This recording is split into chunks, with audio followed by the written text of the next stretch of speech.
ठीक है। अब हम लोग को पढ़ना क्या है, साइटोप्लाज्म, साइटोप्लाज्म, ठीक है। देखिए ध्यान से, साइटोप्लाज्म को पहले हम डिस्कस करने से पहले आपको एक जो है ना फिगर बनाते हैं सेल का। सेल में हम देखें तो ये जो आउटर मोस्ट लेयर जो होता है इसको कहते हैं प्लाज्मा मेम्ब्रेन, ठीक है, जो कि पहले ही हम फर्स्ट क्लास में आपको बता चुके थे, ठीक है। अब देखो इसके अंदर में हमने बनाया, सर बीच में क्या होता है, न्यूक्लियस होता है। बीच में क्या होता है बोलो बाबू, न्यूक्लियस होता है।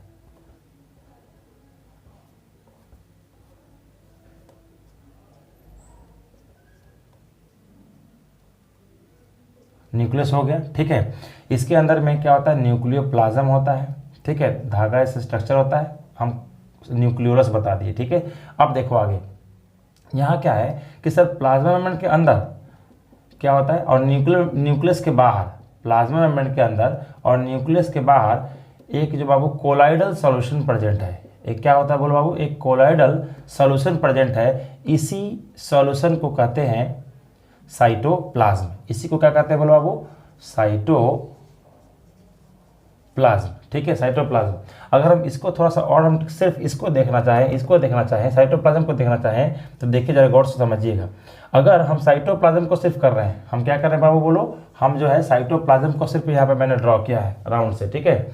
साइटोप्लाज्म को गौर से देखेंगे तो इसके अंदर में दाना जैसा ग्रेन्युलर स्ट्रक्चर प्रेजेंट रहता है, ठीक है, और बाहर में बिल्कुल क्या ट्रांसपेरेंट क्लियर पार्ट है। ये क्या है बोलो, ये बिल्कुल क्लियर पार्ट है ऑफ साइटोप्लाज्म, जिसको कहते हैं सेल का कॉर्टेक्स, सेल कॉर्टेक्स कहते हैं, ठीक है। और इसका जो बीच वाला जो पार्ट है ये ग्रेन्युलर पार्ट है, ग्रेन्युलर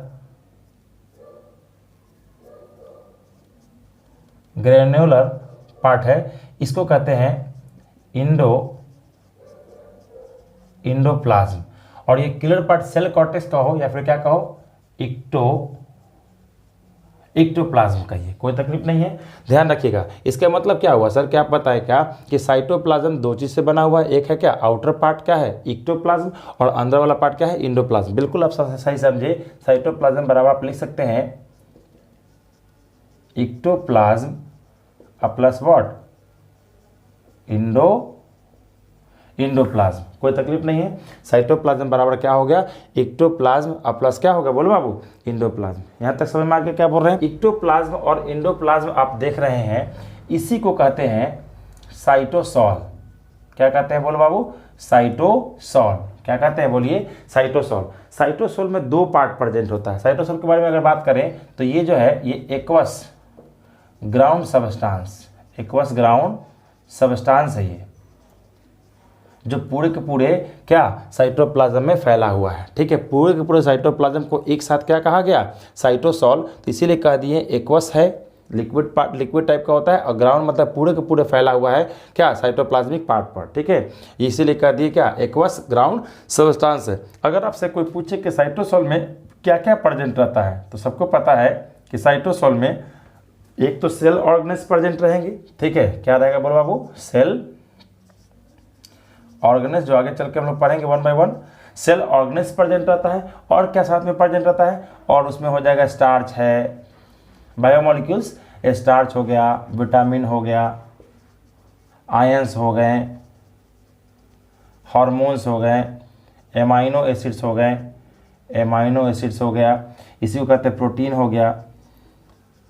प्रोटीन कौन सा प्रोटीन होता है, फाइब्रस प्रोटीन, फाइब्रस, देखो ध्यान से समझना, प्रोटीन कौन सा होता है बोलो बाबू, fibrous protein. Sir fibrous protein fibre के लाइक होता है, फाइबर्स की तरह होता है, उसका कुछ एग्जांपल दीजिए, ठीक है। इसका एग्जांपल ले लीजिए, ट्यूब्यूलिन, सिर्फ एग्जांपल याद रखना बस, ट्यूब्यूलिन प्रोटीन। केराटिन आप नाम सुने हेयर में होता है, केराटिन हो गया। एक्टिन प्रोटीन मसल के कॉन्ट्रैक्शन में मदद करता है, एक्टिन प्रोटीन। ट्यूब्यूलिन प्रोटीन जो है ना ये हो गया। फिर मायोसिन बात करेंगे, मायोसिन, ये सब कुछ प्रोटीन है जो क्या होता है, फाइब्रस होते हैं, जो किस में प्रेजेंट है, साइटोप्लाज्म के क्या, साइटोसोलिक रीजन में प्रेजेंट होते हैं। क्लियर हो गया हमारे पास? क्या बोल रहे हैं कि साइटोप्लाज्म क्या होता है, तो साइटोप्लाज्म वो कंटेंट है जो प्लाज्मा मेम्ब्रेन के अंदर और न्यूक्लियर मेम्ब्रेन के बाहर प्रेजेंट रहता है। एक बात क्लियर हुआ, डरना नहीं, आराम से देखिए पहले क्या बोल रहे हैं। साइटोप्लाज्म वो लिक्विड पार्ट है जो प्लाज्मा मेम्ब्रेन के अंदर होता है और न्यूक्लियर मेम्ब्रेन के बाहर होता है। यहाँ तक हो गया सर? हमने फिर बताया कि साइटोप्लाज्म दो पार्ट में डिवाइडेड है, एक है एक्टोप्लाज्म, एक क्या है, फिर दूसरा क्या है, इंडोप्लाज्म। इंडोप्लाज्म अंदर वाला पार्ट को कहते हैं और बाहर वाला पार्ट को क्या कहते हैं, एक्टोप्लाज्म। क्लियर हो गया? अंदर वाला पार्ट जो है वो ग्रेन्युलर से दाना दाना जैसा होता है और वो बिल्कुल क्या है, क्लियर। बाहर वाला पार्ट क्या है, क्लियर कॉर्टेक्स कहते हैं, सेल कॉर्टेक्स कहते हैं, या फिर क्या कहते हैं, एक्टोप्लाज्म कहते हैं। क्लियर हो गया हमारे पास? हमने बोला कि इन दोनों को एक साथ, मतलब कि साइटोप्लाज्म को एक साथ हम क्या कह सकते हैं, साइटोसॉल कहते हैं। साइटोसॉल में दो चीज़ पाया जाता है, एक आपको सेल ऑर्गेनेल्स मिलेगा, जैसे कि राइबोसोम हो गया, लाइसोसोम हो गया, गोल्गी बॉडी, इंडोप्लाज्मिक रेटिकुलम, ये सब नाम सुने होंगे आप लोग। ये सब का सब क्या है, सेल ऑर्गेनेल्स है। और दूसरा जो पार्ट है उसमें और क्या क्या पाया जाता है सर, स्टार्च हो गया, carbohydrate, vitamin, ions, hormones, amino acid से बनता है प्रोटीन। प्रोटीन में कौन सा protein, fibrous protein. Sir fibrous protein का एग्जाम्पल दीजिए, ट्यूबुलिन। ठीक है, इस फाइब्रस प्रोटीन को हम लोग कहते हैं साइटोस्केलेटन। बिल्कुल, फाइब्रस प्रोटीन को क्या कहते हैं बोलो बाबू, साइटोस्केलेटन। स्केलेटन का मतलब क्या होता है, स्केलेटन का मतलब होता है बाबू फ्रेमवर्क। फ्रेमवर्क, बॉडी को एक ढांचा प्रदान करना। तो किसको ढांचा प्रदान करेगा, साइटो मतलब क्या, साइटोप्लाज्म को एक जो है ना स्ट्रक्चर प्रदान करने में सपोर्ट करता है कौन, ये फाइब्रस प्रोटीन। उसी का एग्जांपल दिया ट्यूबुलिन, केराटिन, एक्टिन और ये मायोसिन। कोई तकलीफ नहीं है। चलिए, ये तो हो गया सर हमारा साइटोप्लाज्म। सर इसके बारे में एक डेफिनेशन छोटा सा लिख दीजिए, तो क्या बोलेंगे, the clear colloidal solution that remain कहाँ, दैट रिमेन प्रेजेंट कहाँ, inside plasma membrane and outside nuclear membrane, that remain present inside plasma membrane and outside the nuclear membrane। हो गया, न्यूक्लियर मेम्ब्रेन, इसी को तो कहते हैं साइटोप्लाज्म। कोई दिक्कत नहीं है। चलिए, हो गया सर, साइटोप्लाज्म के बारे में हमको एक छोटा सा इन्फॉर्मेशन हो गया। ध्यान रखेंगे कि साइटोप्लाज्म ये हमेशा कॉन्स्टेंटली मूव करते रहता है। क्या बोले हम, साइटोप्लाज्म स्टैटिक फ्लूइड नहीं है, वो डायनेमिक फ्लूइड है, हमेशा वो मूव करते रहता है। ठीक है, तो याद रखना बाबू कि cytoplasm is a dynamic fluid. Sir ये डायनेमिक फ्लूइड है और इसके मूवमेंट को क्या कहते हैं, इसके मूवमेंट को कहते हैं साइक्लोसिस। क्या कहते हैं बोलो बाबू, cyclosis. Dynamic fluid that is it always undergo movement ठीक है, किसके मदद से, इस फाइब्रस प्रोटीन के मदद से। और इस मूवमेंट को कहते हैं मूवमेंट कॉल्ड साइक्लोसिस। आपसे कोई पूछेगा कि साइक्लोसिस क्या होता है, तो सेल के अंदर साइटोप्लाज्म का जो मूवमेंट होते रहता है, उसी मूवमेंट को क्या कहते हैं, साइक्लोसिस कहते हैं। ठीक है, आप लोग आगे चल के सीखिएगा, इसी के फंक्शन में बता दिया जाएगा आपको। ठीक है, कि सर एमीबा में जो बनता है सीडोपोडिया, वो किसके मदद से बनता है, only because of what, cyclosis. कोई दिक्कत नहीं है। साइक्लोसिस को आप कह सकते हैं साइटोप्लाज्म का स्ट्रीमिंग, आप कह सकते हैं अंडरगो मूवमेंट। तो डायनेमिक हो गया, यहाँ देखो, इट ऑलवेज अंडरगो क्या, मूवमेंट कॉल्ड साइक्लोसिस, या फिर हम कह सकते हैं साइटोप्लाज्मिक क्या, स्ट्रीमिंग भी आप कह सकते हैं। कोई तकलीफ नहीं है। ये हो गया हमारे पास साइटोप्लाज्म। ठीक है, अब साइटोप्लाज्म ये तो हो गया सर हमारे पास। अब इसका पूछेगा फंक्शंस बताइए क्या होता है साइटोप्लाज्म का, क्या हम देख लेते हैं। अब फंक्शंस क्या होता है, साइटोप्लाज्म अगर नहीं होगा तो सर जितने भी सेल ऑर्गेनेल्स है सब अलग अलग क्या मेटाबॉलिक एक्टिविटीज करते हैं। तो वो कहाँ से होगा, मतलब क्या, site for the cell organelles. तो पहला क्या हम बोलेंगे बाबू, बोलो, साइट फॉर सेल ऑर्गेनेल्स हो गया। दूसरा क्या है, साइट फॉर सेल ऑर्गेनेल्स, मतलब क्या हम कह सकते हैं, through which all the vital को कहते हैं लिविंग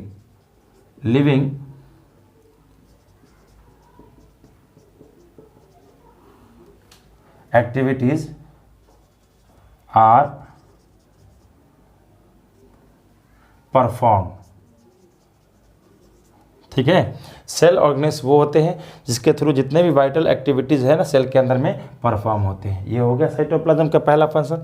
और साइटोप्लाज्म क्या करता है सर, साइटोप्लाज्म और क्या करता है जरा सोच के देखिए सर। साइटोप्लाज्म आप नाम सुने होंगे ग्लाइकोलाइसिस, नाम सुने हैं ग्लाइकोलाइसिस, नहीं सुने तो चलिए सीखिए, यहाँ पे देख लीजिए पहले शॉर्टकट में। ठीक है, हम क्या बोले कि सर आप सुने होंगे फोटोसिंथेसिस, क्या नाम सुने होंगे,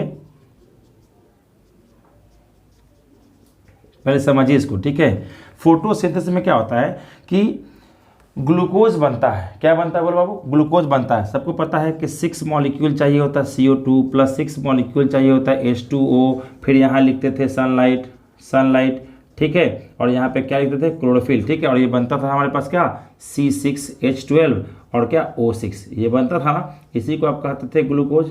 तो ग्लूकोज और यहाँ पे क्या 6 मॉलिक्यूल ऑफ क्या ऑक्सीजन निकल जाता था। ठीक है, तो हमने क्या बताया कि फोटोसिंथेसिस में ग्लूकोज बनता है, लेकिन इसी का जस्ट रिवर्स प्रोसेस में बात करें सर, ग्लूकोज का बनना फोटोसिंथेसिस, लेकिन ग्लूकोज का टूटना को कहते हैं रेस्पिरेशन। क्या करते हैं बोलिए, रेस्पिरेशन। तो हमने बोला क्या, रेस्पिरेशन।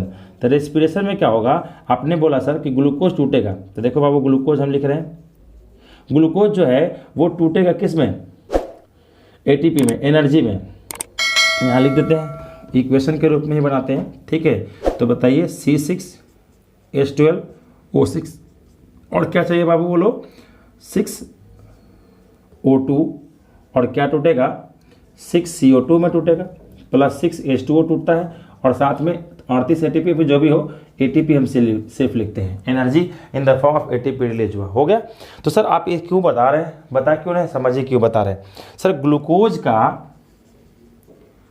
ग्लूकोज का टूट करके क्या ATP का रिलीज हो जाना, इसको कहते हैं रेस्पिरेशन। लेकिन इस प्रक्रिया में क्या ग्लूकोज डायरेक्टली टूट जाता है ATP में, नहीं, ऐसा बिल्कुल भी नहीं है।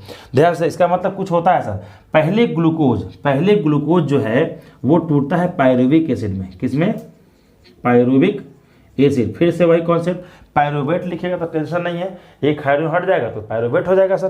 तो पायरुविक एसिड में टूटेगा। पायरुविक एसिड 3 कार्बन का होता है, ग्लूकोज में कितना कार्बन है, 6 कार्बन।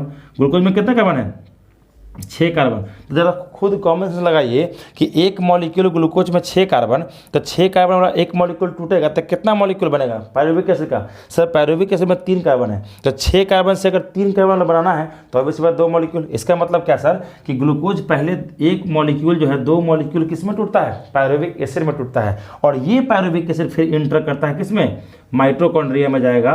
किस में जाएगा बोलो बाबू, माइटोकॉन्ड्रिया में, और फिर यहाँ से ये कंटिन्यू ये प्रोसेस हो जाएगा। इसका मतलब क्या बता रहे हैं सर कि रेस्पिरेशन में ग्लूकोज पहले किस में टूटता है, पायरुविक एसिड में, और ये ग्लूकोज का पायरुविक एसिड में टूटना, इसी प्रोसेस को कहते हैं क्या कहते हैं बताइए, इसी प्रोसेस को कहते हैं ग्लाइकोलाइसिस। क्या कहते हैं बोलो बाबू, यही है क्या, ग्लाइकोलाइसिस।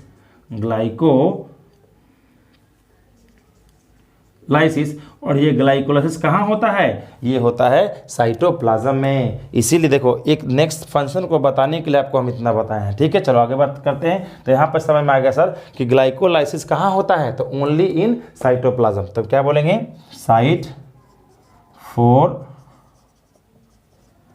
ग्लाइकोलाइसिस।